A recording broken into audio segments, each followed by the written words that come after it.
Hello, you are listening to the Natural Healing Show for UK Health Radio.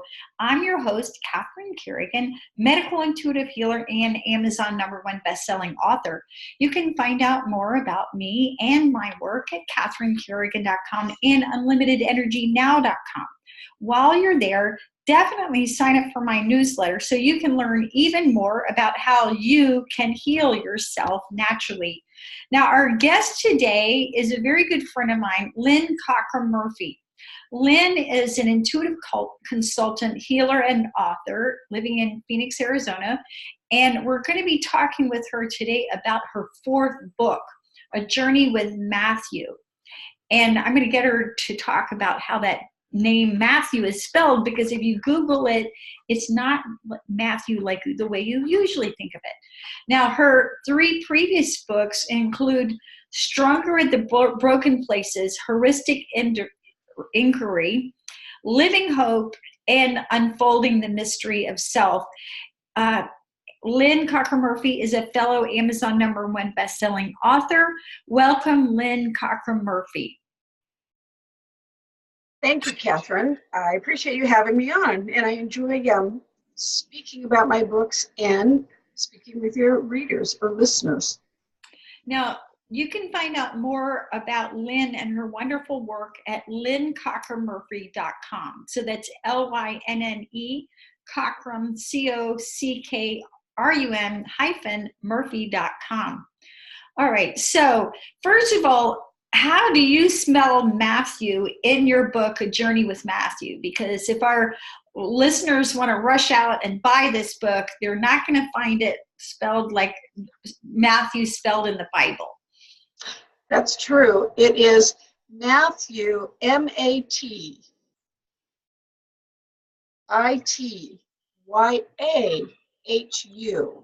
It's the ancient spelling of Matthew, and it's because the story, this is fiction, the story, A Journey with Matthew, is set in ancient times. So there are 3 characters in it whose names are non-traditional spellings, they're ancient spellings, and then I put the pronunciation in there to make it easier for the reader. Now, Lynne, although you've written 3 previous books, this is your first novel. So can you tell us more about A Journey with Matthew? Who's the audience for this book? I would say seekers, people who are spiritual, and people who question. You know, in it, you'll see that the main character, Daniel, doesn't any longer take for granted what he was taught as a child or in the churches or in the temples, but decides to question it, and then his whole understanding expands to a much more satisfying level.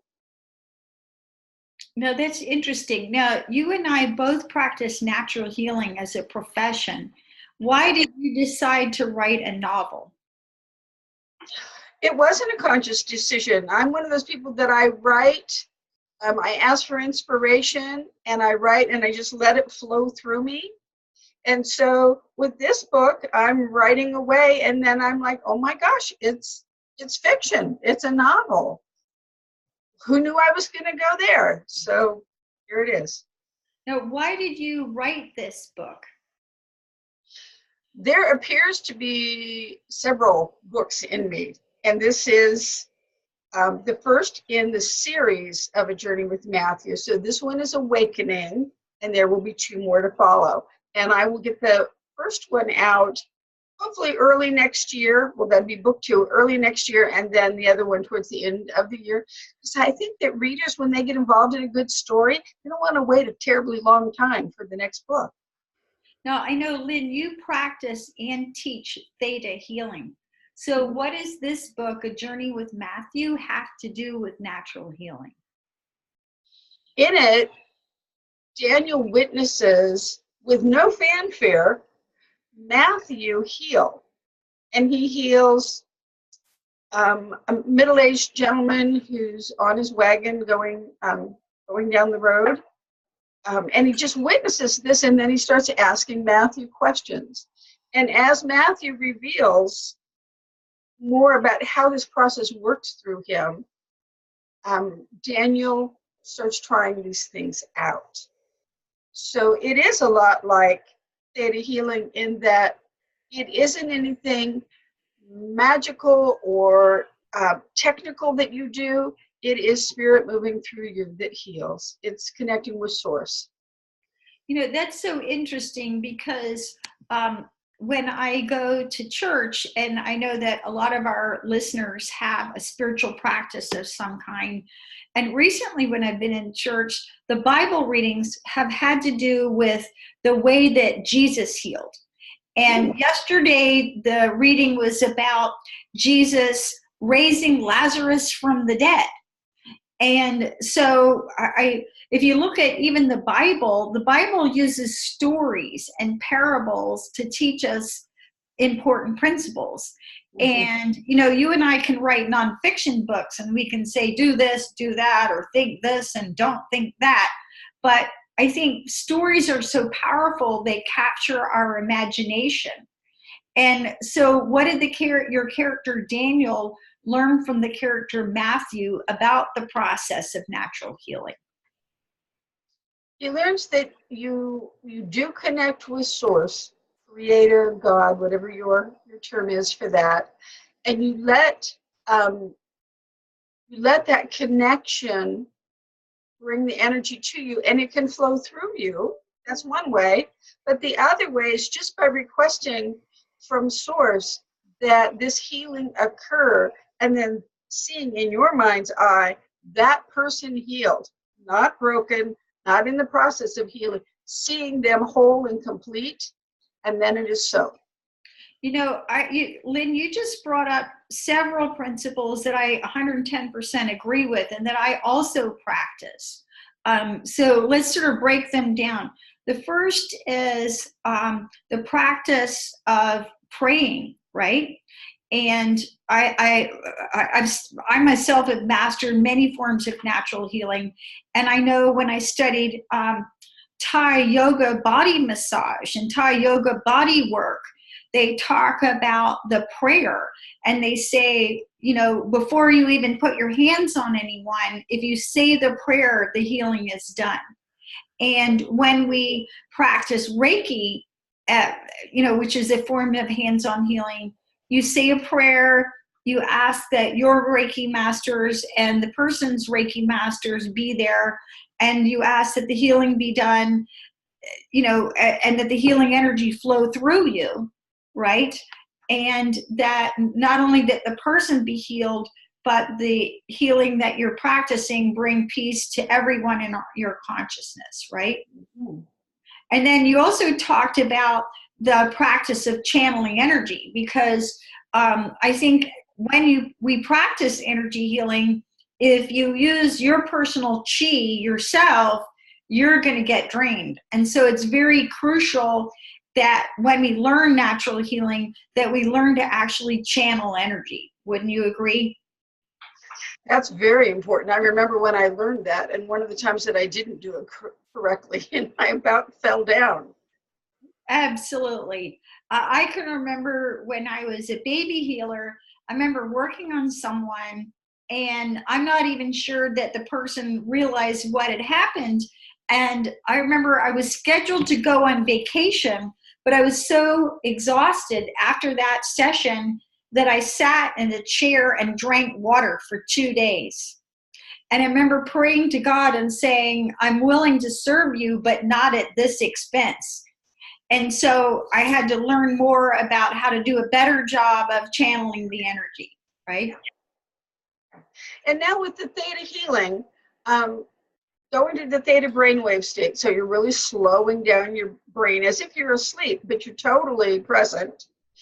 And making the prayer in that state, then the energy doesn't necessarily go through me, although I often feel inspired to take a person's hand and hold it during the healing, or put my hand on the area of injury. Making the prayer, and it's as if a miracle occurs, and it's not my doing, it's the prayer and its creator's doing.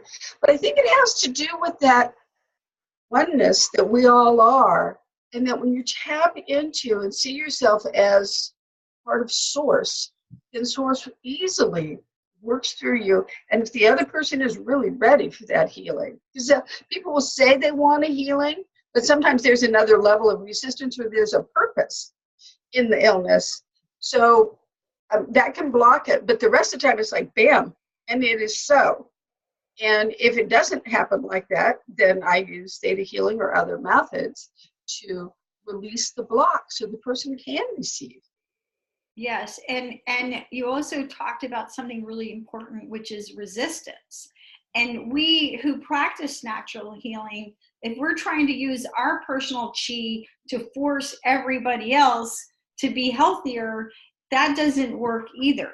But when we connect to the oneness and shift our vibration, then the person can match that vibration, because all illness is slowed down vibration, and all healing occurs when you lift the vibration, right?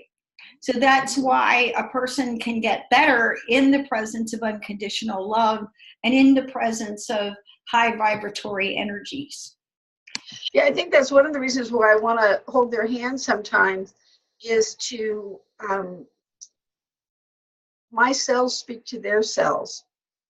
And so it's easier for their vibration to match mine in those moments. And it assists in that change occurring. Yeah.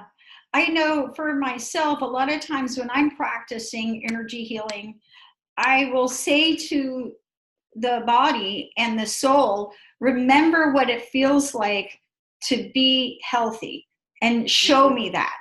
Because we all hold a cellular memory of being healthy, even if a person's been unhealthy their whole life, because we come from, generations of people before us. We hold in our DNA the vibration of health, the perfect blueprint.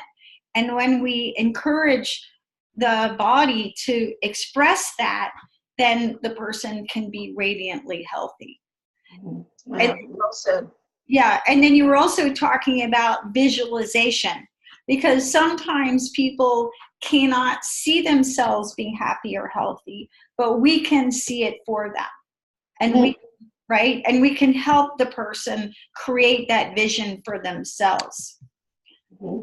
Now, going back to your book, A Journey with Matthew, how is this book, your fourth book, useful to others? It's an allegory for the awakening process. So if growth, personal growth, spiritual growth, and change is something you're interested in, then the book is a really sweet way to experience that, to get ideas about that, and to let that open you a little more. It goes beyond dogma and encourages a broader understanding. It shows a process of spiritual growth. Very interesting. Now, your book has a subtitle. What's the subtitle of A Journey with Matthew? It's Awakening, book one, Awakening. It's very much about Daniel's process of awakening. It appears that Matthew already is. And Daniel knew that Matthew was special, but it wasn't until he got on this trip with him that he saw so many incidences happen where the kindness, gentleness, the love would totally dictate how Matthew would respond to every circumstance he walked up to. The other thing he noticed is that Matthew really knew where to be, how to be, when, and what to do. And he was amazed by that. And that was one of the things he said he wanted. He wanted to learn that. How do you do that? How do you know? That's really cool. Now, for our audience, would you explain, what does it mean to awaken? So most of us on a spiritual path think of our physical life as illusion, and that the spirit of who we are is infinite. It is light. It's a light being. In awakening, it's the shifting from thinking of myself as the girl who grew up in Northern California, as the girl who was a special ed teacher for years, and to the realization. Oh, I was talking with Donald Neil Walsh the other day, who wrote Conversations with God, and he talked about the ocean. If God is like the ocean and we are a wave that appears for a while and then disappears back into the ocean, for me, the awakening is realizing, even though today I look like the wave, I still know that I'm the ocean. So it's the knowing of who we truly are and what we are part of. And this is just an experience of physical expression that we chose for now.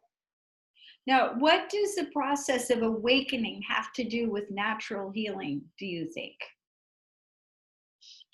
Natural healing becomes a gift that develops for people easily as they awaken. There are so many gifts that develop, but that is one of them. Right. Now, I will say, I'll give some further illustrations for our audience. I remember years ago, while Dr. David Hawkins was alive. Dr. Hawkins is the author of Power versus Force. He's recently deceased. But he endorsed my first book, which was about how to heal depression without drugs. And Dr. Hawkins was a great fan of the book, A Course in Miracles. And I can remember speaking to him on the phone, and he encouraged me to read A Course in Miracles. So here's a good example of what awakening has to do with natural healing. One of the things that the Course in Miracles basically says is that whatever we hold in mind is what we project out into the world. So if we project attack thoughts out into the world, then we feel that we're being attacked. And this can result in a tremendous amount of anxiety. And for example, one of the things that Dr. Hawkins' work showed is that students who were longtime students of Course in Miracles did not react negatively to things like aspartame and sweet and low and fluorescent lights that make most people actually unwell. And you can demonstrate this with kinesiology.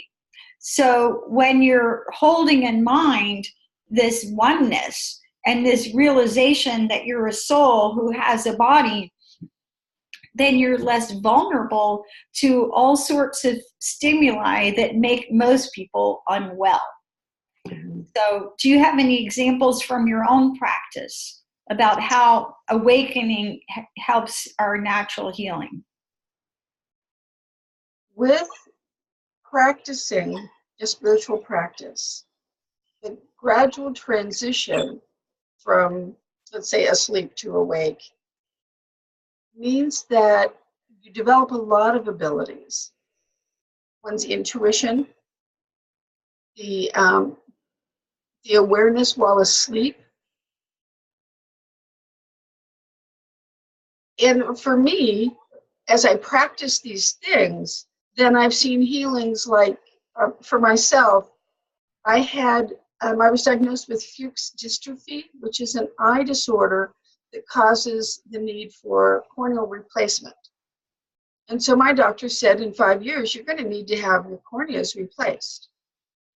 And then I went back 6 months later, and he said, or maybe it was a year later, he said, in 10 years, you'll need to have your corneas replaced.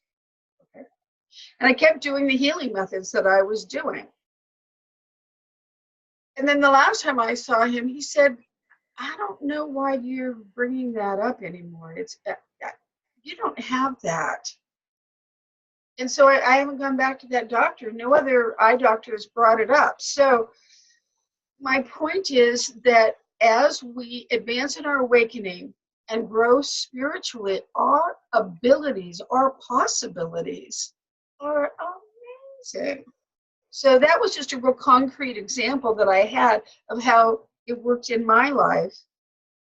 I think that being on a spiritual path, most all of my life, that there are techniques that make that easier, like using theta healing, or for people who use Reiki. I've been trained in Reiki. I'm not using it a lot. I use it a little. There are other forms of healing that I've been trained in, but right now the one I'm using the most is theta.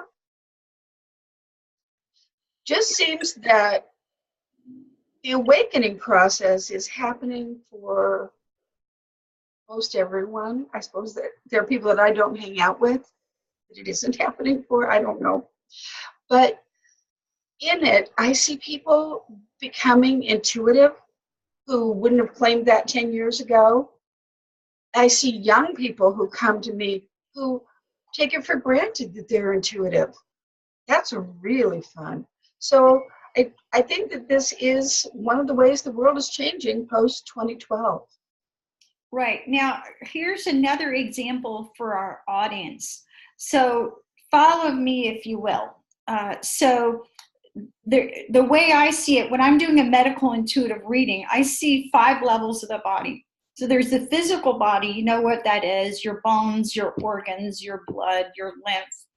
You know pretty much what your physical body is. Then you have an energy body. Your energy body includes the acupuncture meridians, which you may have heard about, your chakras you may have heard about, as well as your breath. Then you have an emotional body, and the emotional body can shut down any other system in the body. Emotions are so very powerful, and I'm sure you've had the experience of feeling really great, and then suddenly you get some shock of bad news, and your whole state changes, not just emotionally, but also physically. Then you have your mind, which includes your thoughts and your beliefs, and your soul.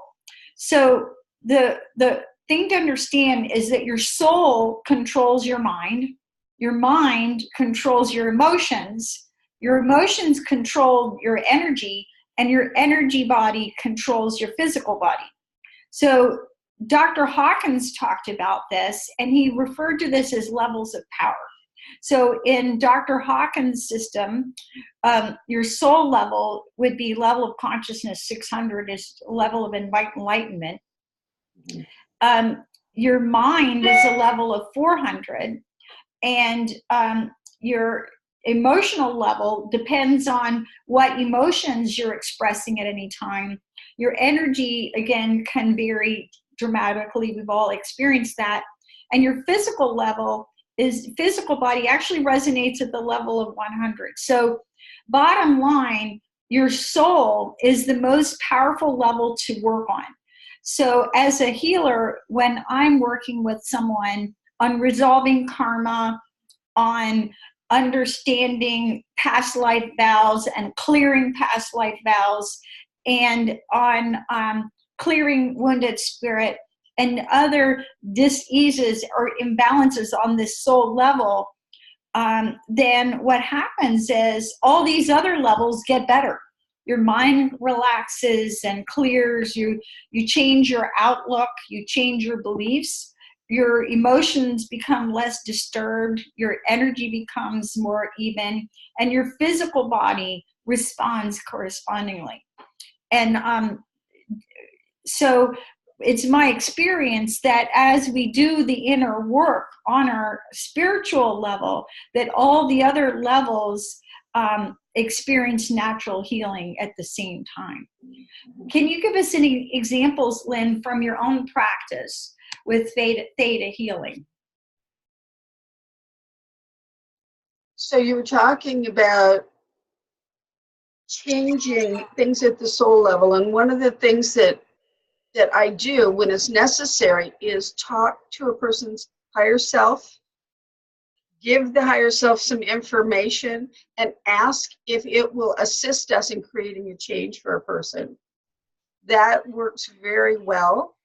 You talked about contracts. We check for oaths, vows, contracts, promises, agreements, covenants, things like that. Released a covenant for a person the other day whose mother, her mother and her had a covenant for her mother to say agitating things to her, to sabotage her, and that was done intentionally. It's how what appears to be negative is actually valuable. Was meant to spur her into personal growth, asserting herself, standing up for herself. But then we released her from the covenant because, my goodness, she's an adult. She has a spiritual life. She doesn't really need to be aggravated into or sabotaged into doing the right thing for herself and being all that she can be. So we removed that. From that, then physical healing can occur too, because it, as you were talking about your 5 levels, they're not disconnected. They're all interwoven. So you change one and everything changes. I think the other thing I want to say is that working from love. If God is love, Christ is love, when we get in that mode and we're connected, love flows through us. And that's part of what does the healing. And people really appreciate being addressed with love. That in itself is changes. It affirms. It makes them feel valuable, important. It's pretty powerful. Yeah, I agree. Now, you are an intuitive consultant. I'm a medical intuitive healer. And, one of my books, Unlimited Intuition Now, is about how to develop our intuition. And there are certainly multiple techniques. And I think you and I would both agree that because we are all souls, we're all receiving soul guidance all the time. But at the same time, what I find is that as we go through this process of awakening, of clearing our soul and spiritual issues and becoming literally healthier through natural healing, that one of the things that starts to open up to us is our intuition. And as we become more intuitive, then we're just naturally guided to all that is good and right for us, whether we're choosing making better food choices, or we're able to tell what medications or supplements or natural healing remedies are going to work better for our bodies. Wouldn't you agree? I think that opening your intuition and developing it further and further means that you open up and access all the rest of the world that's behind the illusion, behind the veil. You can, go ahead. I totally love when I have any free time or a decision to make, I ask for guidance. I ask for higher guidance. And things happen. One of my favorites, this was years ago, I went to see a friend and she wasn't at work. So then I went over to the mall to grab some lunch. And I said, God, whatever you want to do with me, I've got a couple of hours. So I go to the mall to have lunch, and who is sitting there but the person that I had been looking to meet?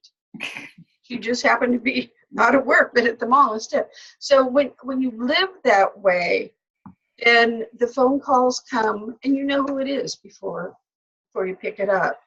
When someone invites you to something, you know if it's for you or not. You check in your heart, you ask for guidance, and so there's more than one way to hear and know, but it's a great way to live. Right. I totally agree. Another thing that happens for those of us who practice natural healing is we do our own personal work. We raise our vibration. And again, once you realize that natural healing occurs when you lift your vibration, then as a healer, one of the things that it's imperative that we do is that we do our own inner work to clear our own issues so that we can literally hold the vibration in which other people can experience healing. If we don't do our own work, then we can easily project our problems or our viewpoint onto our clients. We don't want to do that. And I wanted to mention that Theta Healing, I teach it here in Phoenix, and I travel to Minnesota, California, and Florida when requested to teach it. But there are teachers in England too. So just wanted you all to know. Absolutely. Yeah, I know some people in England who practice Theta Healing. Yeah. Now, Lynne, most of us do not live a monastic life. Do you think enlightenment is possible for those of us who don't live like a monk? I think that's a wonderful point that comes up in the book, because Daniel is an ordinary guy. and he has a, a, a business, and he has a family, and he's going on this journey with Matthew because they're young and they know they're going to settle down soon. So let's go have an adventure.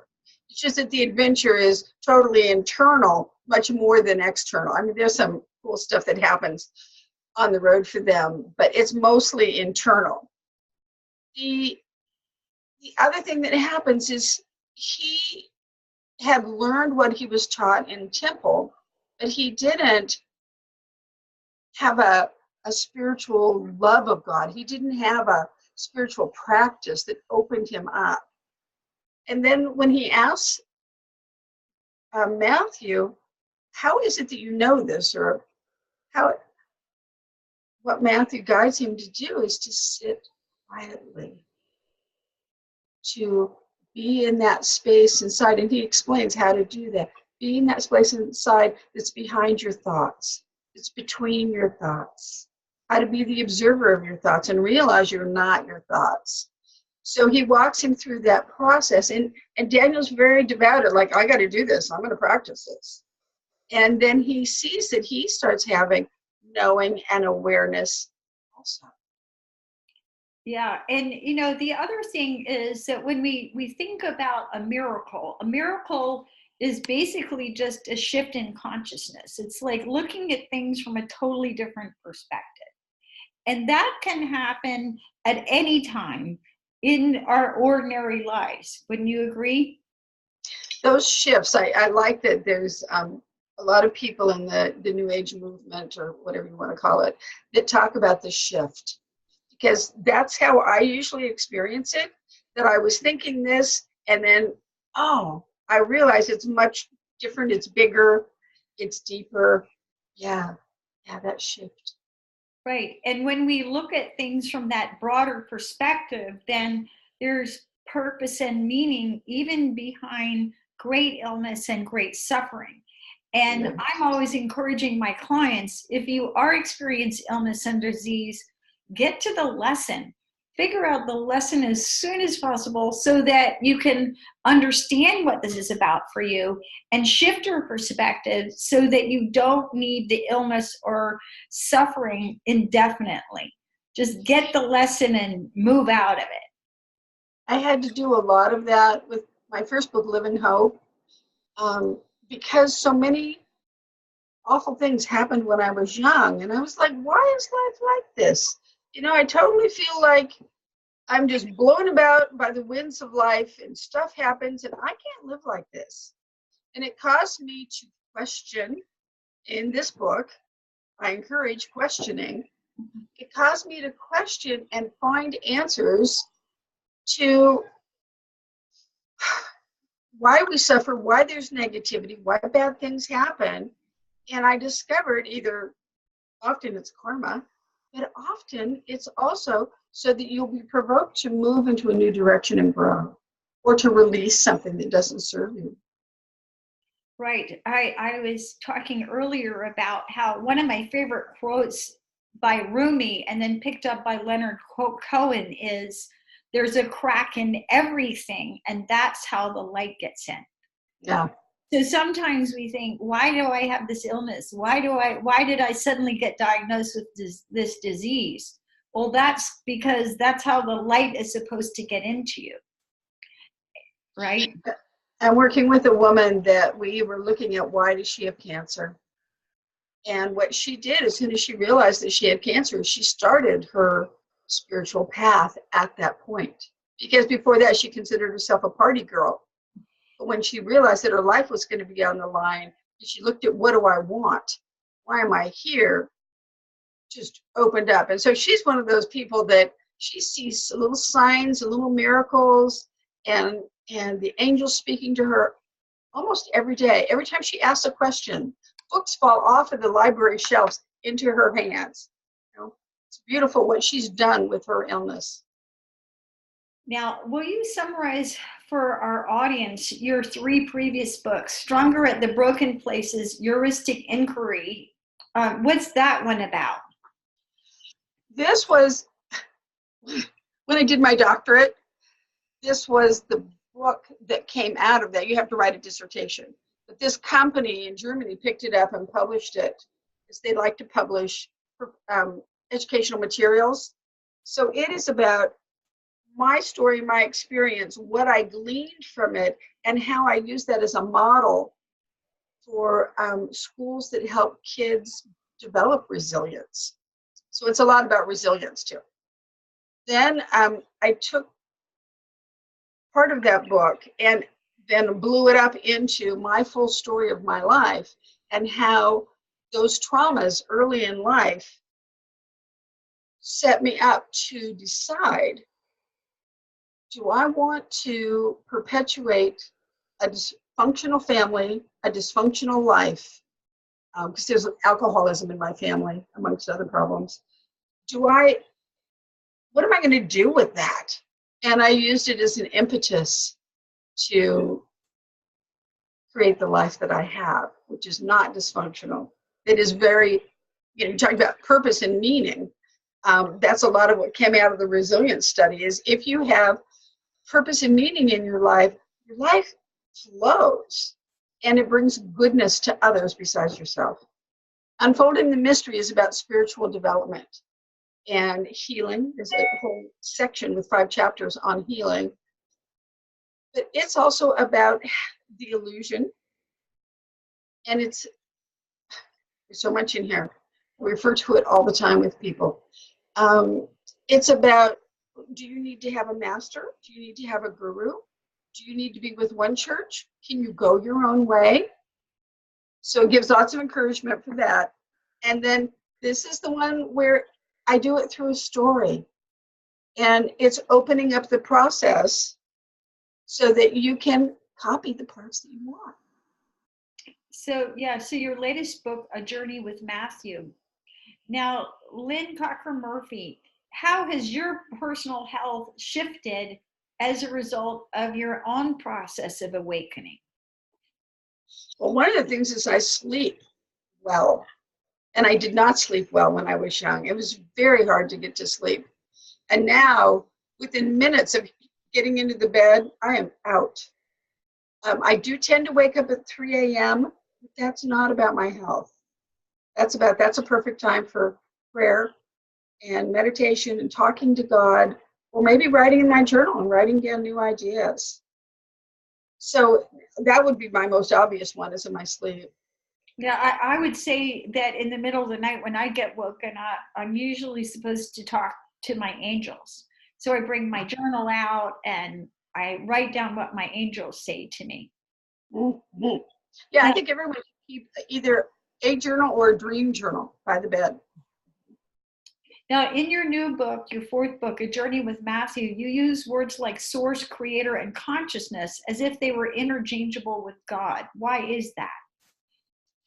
I just found over the years that there were so many people that had a rough experience with church or with God. And particularly if you grew up in a system that taught God as a male or as an authoritarian. So I saw a lot of women who'd been abused who were not going to submit to a male. They're certainly not going to surrender to that concept. And so using source, creator, the divine is another one, the totality of all that is. Those terms make it more like, oh, that's what that is. Where a lot of people associate God with a man. You know that picture in the Sistine Chapel of God reaching down and touching the artist. Yeah, that's limiting. So that's the main reason. Now, you also use terms like awareness, consciousness, oneness, and true self. Aren't they different things? Or tell us more about how you see those things. Well, awareness, I guess, is a little more about the process, but consciousness is what we are.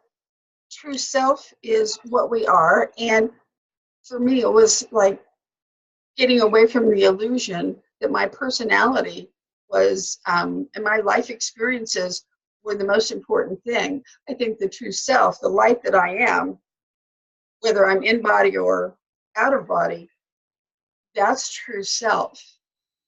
And what was the other one? Was there another one? Oh, awakening. Yeah. Awakening is really about the process. Awareness is like a stage in it, but awakening to me is oh, I'm the ocean. I look like a wave today, but I'm the ocean. I'm part of God.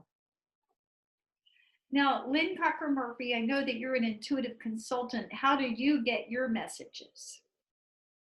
It's so amazing to me how it works. I sit down with a person and ask them what's on their mind, and as soon as we do that, what do they want to change, the information just starts coming in. I will either hear a word like maybe consequences, like consequences.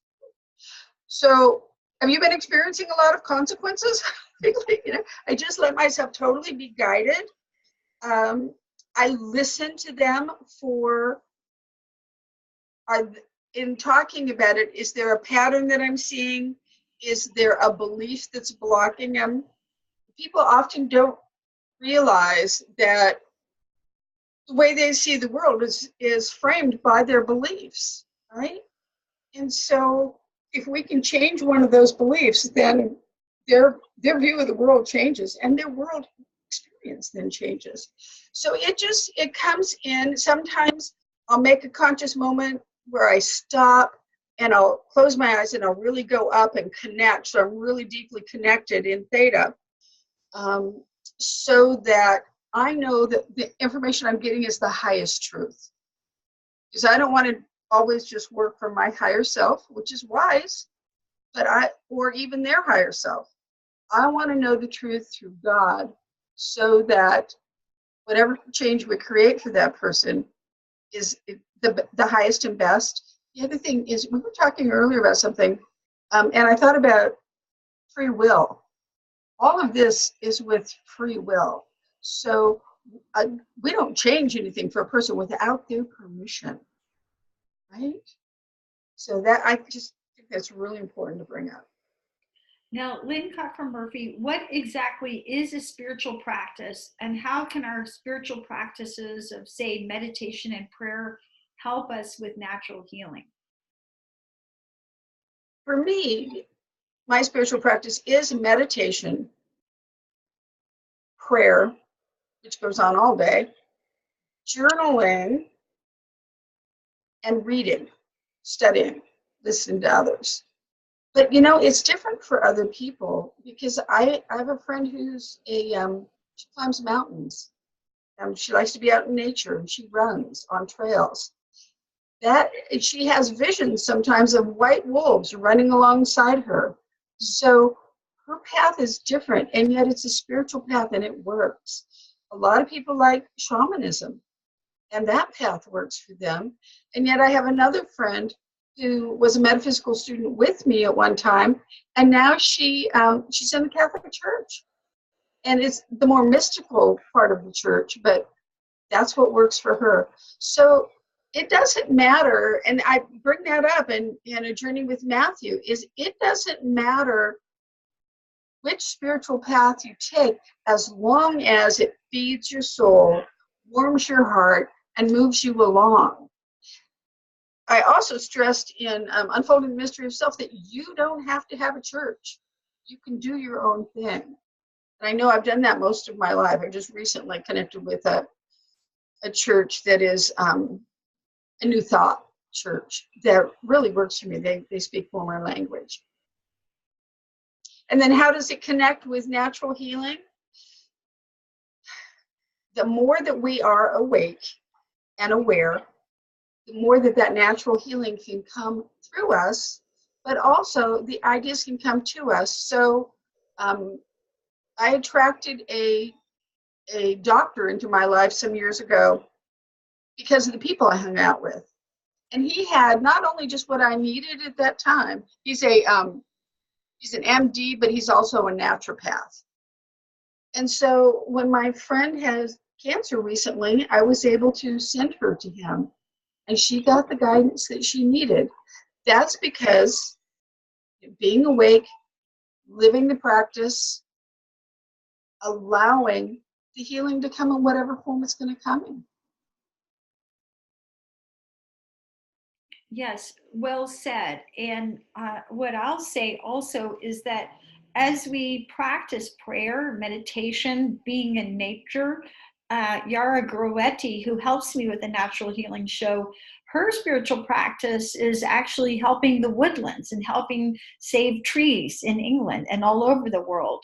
So as we are aware of this living, breathing earth and take better care of Mother Earth, we develop reverence for all that is.